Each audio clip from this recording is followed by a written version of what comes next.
All right, Shalom.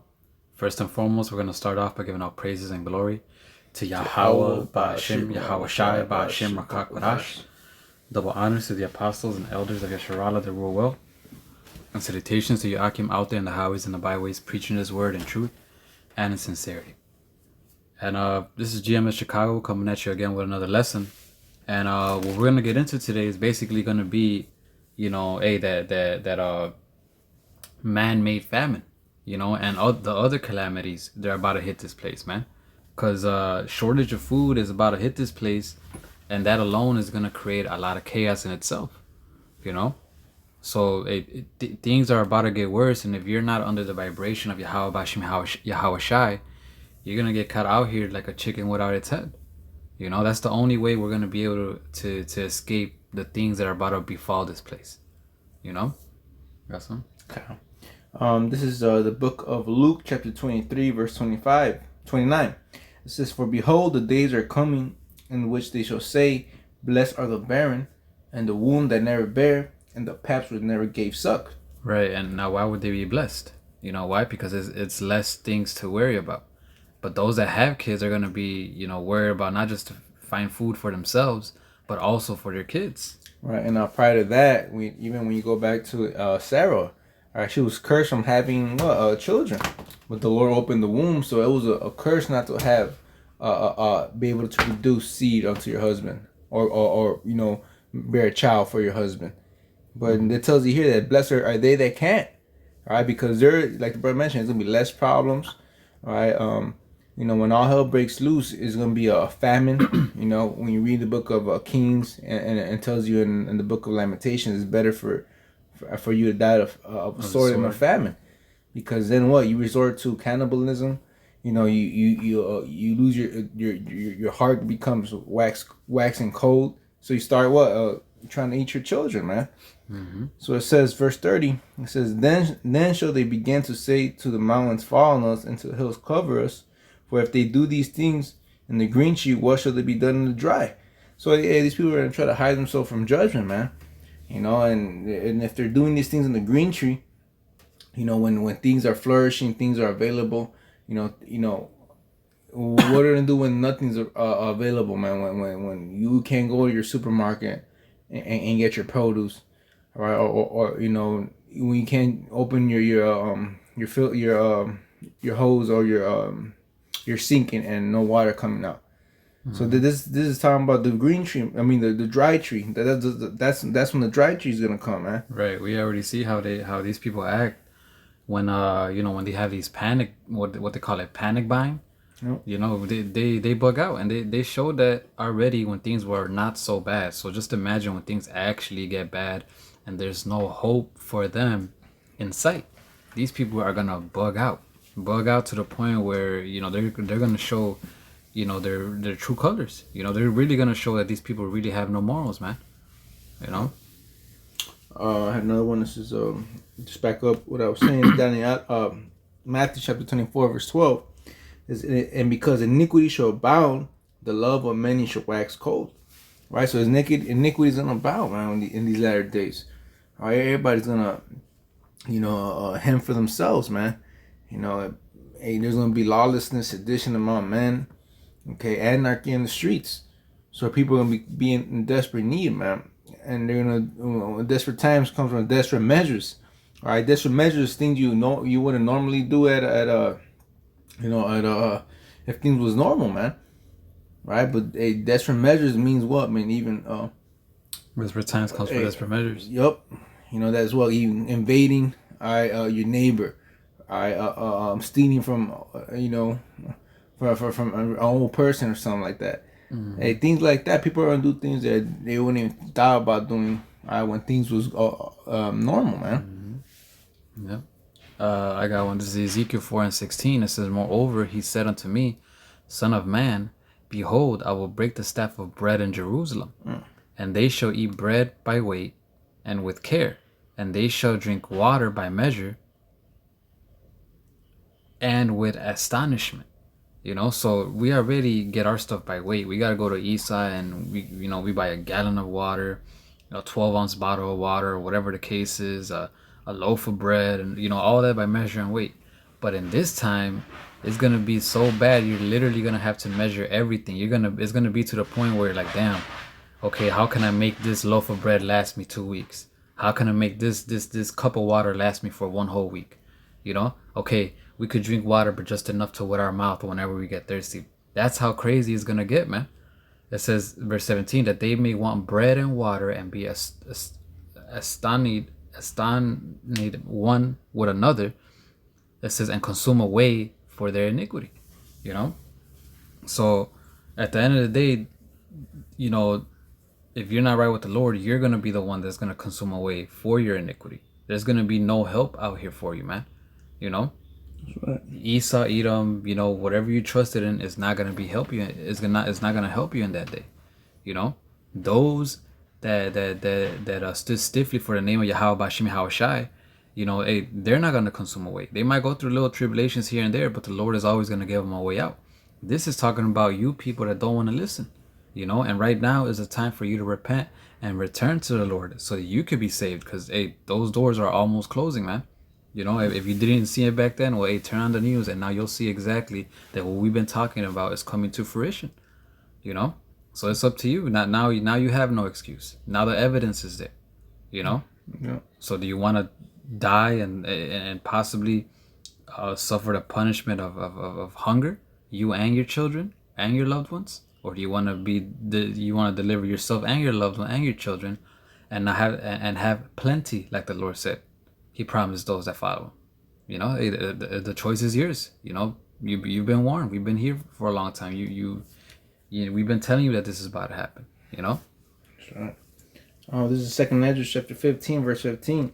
For the sword and the destruction draweth nigh, right? And one people shall stand up and fight against another, and swords in their hands. So it's going to be civil war out here, man. You know, because destruction's the night, man. You know, like I mentioned, there was going to be lawlessness in the street. All right, people are fend for themselves, man. This is verse 16. For there shall be sedition among men, and invading one another. They shall not regard their kings nor princes, and the course of their actions shall stand in their power. So that's the complete anarchy, man. Not regarding what police gotta say, what the government gotta say. People are gonna be out here just trying to survive, man. Yeah. It says a man should desire to go into a city and should not be able. All right, so the government's gonna take over the military, and what, man? It's gonna be a martial law. All right, a checkpoints, right? It says, for because of their pride, the city should be troubled, the houses should be destroyed, and man should be afraid. Right, so people are gonna be afraid in these latter times, man. It says men. It says Scripture says the man of Babylon had become as like women. Mm-hmm. They forbear to fight. So, you know, things gonna be so the horror the Lord's gonna bring to this place is gonna make man afraid, man. All right, it tells you in Jeremiah, have you seen the man basically in his loins like a woman in travail? Because that's what's coming, man. You know, and not to mention these women, how they're gonna be going back to being a commodity, man. They're gonna be training off by men, man. These women are gonna be helpless if they don't got a man of the Lord with them, man. Mm-hmm. All right, so it says, a man should not have no pity upon his neighbor, but shall destroy their houses with the sword and spoil their goods because of the lack of bread and of great tribulation, man. All right, and that's Jacob's trouble, man. That great tribulation that's coming is gonna far surpass 70 AD, man. And really, anything and everything that this world has gone through in general, you know, it's gonna be the worst times in on Earth that has ever been in the history since the Earth has been created. This is Isaiah 19:2. It says, "And I will set Egyptian against the Egyptian, and they shall fight everyone against his brother and everyone against his neighbor, city against city, and kingdom against kingdom." You know, and the reason why this is happening, part of the reason why this is going to happen is going to be what? Because of the lack of bread. You know, people are going to go to their best friend's house, their neighbor they used to, you know, call to the cookout, knowing that kind of food they have and try to, you know, take it. You know, like the brother just read, they're going to go into each other's houses, you know, for the lack of bread, you know, and that's going to start chaos, and, you know, and it's going to start, you know, it's already a dog eat dog world, and when this happens, it's just gonna be everybody for themselves, man. You know, everybody's gonna lose their marbles. Nobody's gonna trust anybody in any way, shape, or form. It's gonna be complete chaos out here. You know. That's right. That's what Ezra said here in 2nd Ezra 16 and 17. Woe is me, woe is me. Who will deliver me in those days?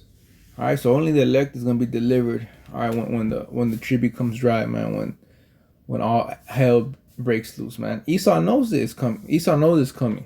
They call it shit hitting the fan. Right. You got your preppers, right? You got your these doomsday preppers. You know, they've been warning us for decades of society collapsing, man. Because every great empire that ruled the earth collapsed, man.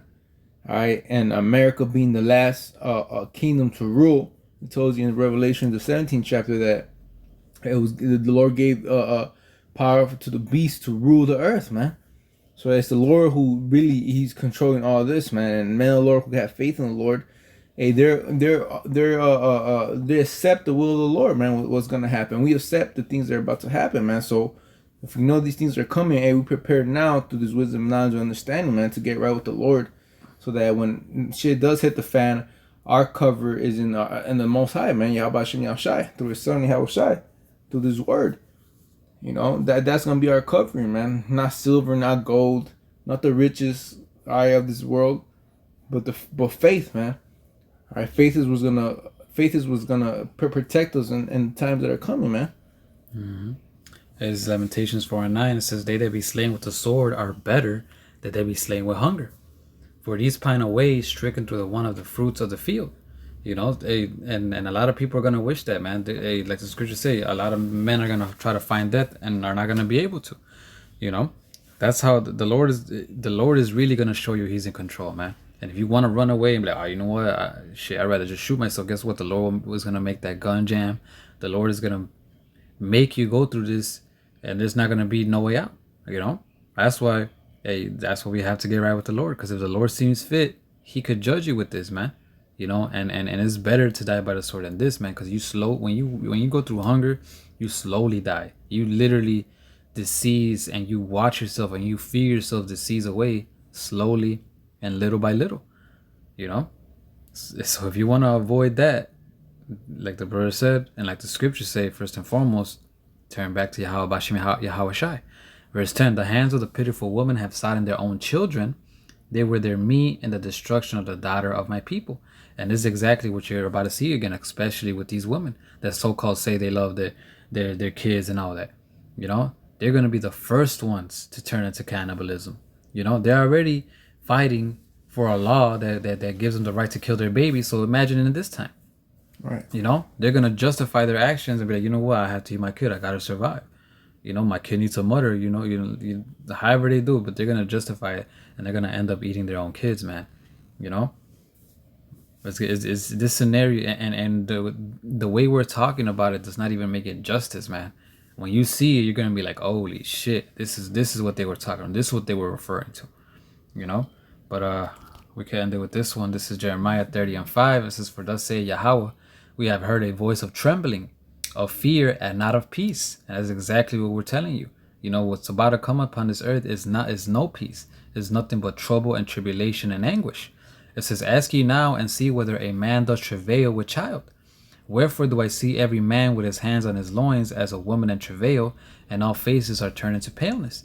You know, so that's how drastic and how crazy things are going to be. It's going to be, men are going to be screaming so loud that it's almost gonna sound like they're having a baby.